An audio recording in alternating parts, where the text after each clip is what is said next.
So, Gerald, what has your sub-team been up to this week? This week, Billet has installed our lift and cube grabber into our robot, and we have made a couple updates to our sword grab system. Alright, thank you. So, Riley, what has your sub-team been up to this week? The programming sub-team has been hard at work making sure our team as a whole is ready for the end of build season.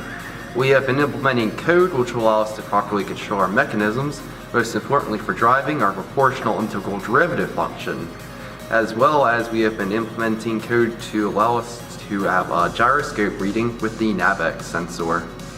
Thank you. So, what has your sub-team been up to this week?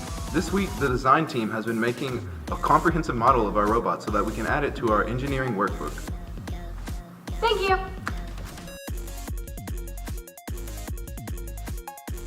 So, Spencer, what has your sub-team been up to this week?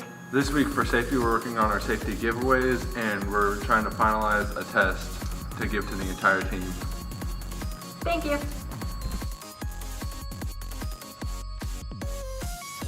So, Kira, what has your sub-team been up to this week? So, Multimedia has been working on trying to get What Are We Up To's out every week on our YouTube channel. Basically, what Are We Up To's are is we try to keep the viewers informed on what each sub-team is doing before the competition actually happens. We're also trying to keep our social media platform up and going. We're trying to reach people we normally wouldn't reach, staying in our small community. So we're trying to get more followers and more subscribers. To show that we can be professional but still have fun as a team in Burst Robotics. Thank you, Kira.